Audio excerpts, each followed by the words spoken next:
ஓம் சரணாகத தீனார்த்த பரித்ராண பராயணே சர்வசியார்த்திகரே தேவி நாராயணி நமஸ்துதே. வணக்கம் நேர்களே, இது மகாலட்சுமி ஜோதிடம் வழங்கும் காலச்சக்கரம். உங்கள் அன்பு ஜோதிடர் ஸ்ரீராம்ஜி பேசுகிறேன். அனைவரும் நலமுடன் இருக்கிறீர்களா? நன்றாகத்தான் இருப்பீர்கள், நன்றாக இருக்க வேண்டும். இன்றைய காணொளியில் நாம் காண இருப்பது ஐஸ்வர்ய யோகம் யாருக்கு? உபயோகங்கள் பலவற்றை நம்ம சேனலில் பார்த்துட்டே வரோம். அதில் ஒரு யோகம் ஐஸ்வர்ய யோகம். இந்த யோகம் ஒரு பரிவர்த்தனையின் மூலமாகவும் ஒரு கிரக வலிமையின் மூலமாகவும் நமக்கு கிடைக்க இருக்கிறது. ஜாதகத்தில் மிக முக்கிய கேந்திரஸ்தானம் என்று சொல்லக்கூடிய 10ஆம் இடத்துக்கு அதிபதியும், லாபஸ்தானம் என்று சொல்லக்கூடிய 16ஆம் இடத்தின் அதிபதியும் ஒருவருக்கொருவர் பரிவர்த்தனை பெற்ற நிலையில் 10ஆம் இடத்தின் அதிபதியும் 11ஆம் இடத்தின் அதிபதியும் தங்களுக்குள்ள இடம் மாறி இருக்கணும். இது யோகத்தினுடைய முதல் கண்டிஷன். அப்படி மாறி இருக்கிற பட்சத்தில் அந்த ஜாதகத்தில் சூரியனும் புதனும் ஒரே ராசியில் அமர்ந்திருக்க வேண்டும். இவங்க பிரிஞ்சு பக்கத்து ராசியில் இருக்கக்கூடாது. இது ஒரு கண்டிஷன். இதோடு லக்னாதிபதி என்பவர் வலுப்பெற்ற நிலையில், அதாவது அவர் ஆட்சி, உச்சம், மூலத்திரிகோணம் அல்லது திக்பலம், இந்த 4 நிலையில் ஏதாவது ஒன்றில் லக்னாதிபதி இருக்கும். இந்த அமைப்பை அடைய பெற்றவர்களுக்கு ஐஸ்வர்ய யோகம் ஏற்படும். ஐஸ்வர்யம் அப்படின்னா என்ன? சொத்து சுகம், வசதி வாய்ப்பு, பொருளாதார வெற்றி, சகலமும் கிடைக்கப்பெறுவது, தன் முயற்சியினாலேயே முன்னேறுவது, வாழ்க்கையின் வசதி வாய்ப்புகளை பெறுவது, உயர்ந்த அந்தஸ்து, நீண்ட ஆயுள் பலம், சமுதாயம் போற்றி மதிக்கத்தக்கதான வாழ்வியல் முறைகள், இதெல்லாம் கிடைக்கிறது தான் ஐஸ்வர்யம். உங்கள் லக்னாதிபதி வலுவாக இருக்கணும். இது ரொம்ப முக்கியம். எந்த யோகமாக இருந்தாலும் அதை நம்ம அனுபவிக்கிறதுக்கு ஒன்று லக்னாதிபதியோ அல்லது ராசி அதிபதியோ ஸ்ட்ராங்காக இருக்கணும். ராசி அதிபதி வலுத்தவங்க பின் வயதுகளில் யோகமாக இருப்பாங்க. லக்னாதிபதி வலுத்தவங்க பிறந்ததிலிருந்தே ஓரளவுக்கு வளர்ச்சியை காணுவார்கள். அதோடு சேர்த்து இந்த 2 நிகழ்வுகளும் இருக்கணும். அந்த ஜாதகத்தில் சூரியனும் புதனும் பிரிஞ்சு இருக்கக்கூடாது. லக்னாதிபதி வலுவாக இருக்கணும், சூரியனும் புதனும் பிரிஞ்சு இருக்கக்கூடாது. ப்ளஸ் 10, 11ஆம் அதிபதிகள் பரிவர்த்தனை. இப்போ மேச லக்னம்னு எடுத்துக்கிட்டிங்கன்னா லக்னாதிபதி செவ்வாய் ஒன்று லக்னத்திலேயோ இல்லை 10ஆம் இடத்துலையோ இல்லை 8ஆம் இடத்துலையோ அவர் சொந்த வீட்டில் ஆட்சி பவரில் இருக்கணும். ஆட்சி, உச்சம், மூலத்திரிகோணங்கிற மாதிரி. இதில் மேச லக்னத்துக்கு 10, 11ஆம் அதிபதியாக வரக்கூடிய ஒரே ஆள் தான் சனி. இப்போ சனி ஒன்று 11ஆம் வீட்லையோ அல்லது 10ஆம் வீட்லையோ ஆட்சியாக இருக்கணும். செவ்வாயும் பவராகணும், சனியும் பவராகணும். அந்த அமைப்பில் சூரியனும் புதனும் சேர்ந்துருக்கணும். இந்த சூரியன் புதன் எங்கே வேணால் இருக்கலாம், அது பிரச்சனை. ஆனால் அவங்க 2 பேரும் இணைந்து இருக்க வேண்டியது அவசியம். இப்போ இந்த அமைப்பு இருந்தால் இது ஒரு ஐஸ்வர்ய யோக ஜாதகம். அதுவே ரிஷப லக்னத்துக்கு எடுத்துக்கும்போது சுக்கிரன் ஆட்சி, உச்ச, மூலத்திரிகோணம் அடைஞ்சிருக்கணும். அல்லது ரிஷபத்திலேயோ துலாத்திலேயோ 4ஆம் இடமான சிம்மத்தில் திக்பலமாவோ அல்லது 11ல் மீனத்தில் உச்சமாகவோ இருக்கணும். 10, 11ஆம் அதிபதியான குருவும் சனியும் பரிவர்த்தனை அடைஞ்சிருக்கணும். இதில் குரு 10ல் இருக்கணும், சனி 11ல் இருக்கணும். அப்போ அந்த பரிவர்த்தனைங்கிறது கரெக்டாக ஒர்க் அவுட் ஆகும். இந்த அமைப்புக்கு சூரியனும் புதனும் இணைந்த நிலையில் இருக்க வேண்டும். இது ஒரு ஐஸ்வர்ய யோகா அமைப்பு. புரிஞ்சுச்சிங்களா? மிதுன லக்னத்தில் நீங்கள் பிறந்திருந்தீங்கன்னா லக்னாதிபதி புதன் சூரியனோடு சேர்ந்து ஒன்று லக்னத்தில் இல்லை 4ஆம் இடத்துல இந்த அமைப்பில் இருந்ததுன்னா ஆட்டோமேட்டிக்காக உங்களுக்கு சூரியன் புதன் சேர்க்கையும் வந்துடும். அதில் புதாதித்ய யோகமும் அடிஷனலாக கிடச்சிடும். 10, 11ஆம் அதிபதியான குருவும் செவ்வாயும் பரிவர்த்தனை அடைஞ்சிருக்கணும். குரு 11ல் இருக்கணும், செவ்வாய் 10ல் இருக்கணும். இந்த அமைப்பு இது ஒரு புகழ்பெற்ற கைராசியான மருத்துவருடைய ஜாதக அமைப்பு. இதே அமைப்பில் அவர் இருப்பார். அவருக்கு லக்னத்திலேயே சூரியனும் புதனும், 11ஆம் இடத்துல குரு, 10ஆம் வீட்டில் செவ்வாய் திக்பலம். கைராசியான டாக்டர்னு 2 டிகிரி முடித்தவர்,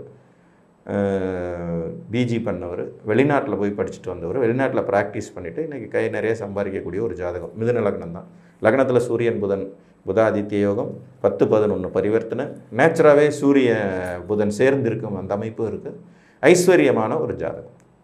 கடகலக்கணத்தை பொறுத்த வரைக்கும் சந்திரன் வலுவாக இருக்கணும். இதில் சந்திரனுக்கு மட்டும் ஒரு விதிவிலக்கு என்னென்னா, அவர் பௌர்ணமி சந்திரனாக இருந்தால் எங்கே இருந்தாலும் அவர் வலுவாக இருக்கார்னு அர்த்தம். அதுபோக அவர் ரிஷபத்தில் உச்சம் பெறலாம், மூலத்திரிகோணம் பெறலாம், இல்லை கடகத்தில் ஆட்சி பெறலாம், 4ஆம் இடமான துலாத்தில் திக்பலம் பெறலாம். இவங்களுக்கு 10ஆம் அதிபதி செவ்வாய், 11ஆம் அதிபதி சுக்கிரன். ஸோ இவங்க 2 பேரும் 10, 11ஆம் இடங்களில் பரிவர்த்தனை ஆகிருக்கணும். 11ல் செவ்வாயும் 10ல் சுக்கிரனுங்கிற மாதிரியான அமைப்பு. சூரியனும் புதனும் இணைந்திருக்க வேண்டியது அவசியம். இதில் 3 விதிகள் வருது. ஐஸ்வர்யம்னா எல்லாருக்கும் கிடைக்கிறது இல்லை இல்லைங்களா? ஸோ எல்லாருக்கும் கிடைக்கிற ஒரு விதி அப்படின்னு வந்துருச்சுன்னா அது சாதாரண யோகமாக போயிடும். சகல ஐஸ்வர்யங்களும் கிடைக்கிறதுங்கிறத கோடியில் ஒருத்தருக்கு, 10 கோடியில் 2 பேருக்கு அப்படி தான் கிடைக்கும். அப்போ லக்னாதிபதி வலுவாக இருக்கணும், முதல் விதி. 10, 11ஆம் அதிபதிகள் பரிவர்த்தனையாக இருக்கணும், இது 2வது விதி. சூரியனும் புதனும் இணைந்திருக்க வேண்டும், இது ரொம்ப ரொம்ப முக்கியமான 3வது விதி. ஸோ 3ம் சேர்ந்தால் தான் சகல ஐஸ்வர்யங்கள். 2 விதி இருக்குது சார், 1 இல்லையே அப்படின்னா அது கிடைக்காது. ஓட்டப்பந்தயத்தில் 1 செகண்ட் பின்னாடி வந்துட்டாலும் பதக்கம் போயிடுது இல்லைங்களா, அந்த மாதிரி.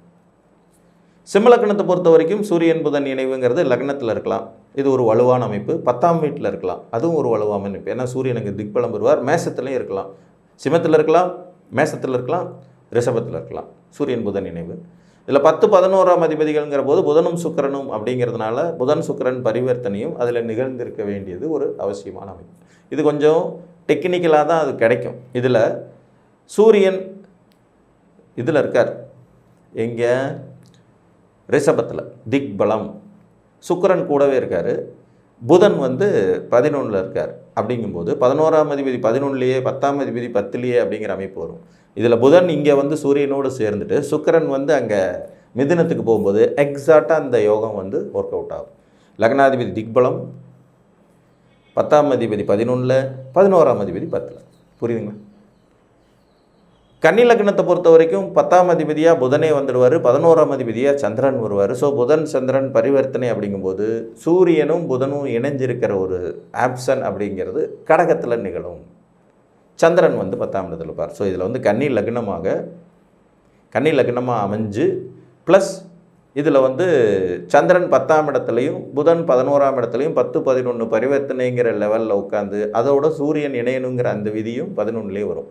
இந்த இடத்துல பார்க்கும்போது லக்னாதிபதி மறைமுகமாக வலு பெறுவார். மறைமுகமான வலு அப்படிங்கிறது இயற்கையாக கிடைக்கும். துலா லக்னத்தை பொறுத்த வரைக்கும் 11ஆம் அதிபதி சூரியன், 10ஆம் அதிபதி சந்திரன். ஸோ இவங்க 2 பேரும் இடம் மாறுறதுங்கிறது நேச்சுரலாக நடக்கிற ஒரு அமைப்பு தான். இதில் லக்னாதிபதி சுக்கிரன் அப்படிங்கிறவர் வலுவோடு இருக்க வேண்டியது அவசியமாகுது. இப்போ இதில் 11ஆம் அதிபதியான சூரியன் 10ஆம் இடத்துக்கு போகிற போது அவர் கடகத்தில் இருப்பார். சுக்கிரன் அங்கிருந்து 3ஆம் வீடான ரிஷபத்தில் ஆட்சி பெற்று இருக்கும் வாய்ப்புகள் அதிகம். அப்படி இருந்தால் ஆட்டோமேட்டிக்காக அதில் வந்துடும். சூரியனோடு சேர்ந்து புதனும் இருக்கிறது, சந்திரன் சிம்மத்தில் அமர்ந்திருக்கும் போது இந்த விதி உருவாகும்.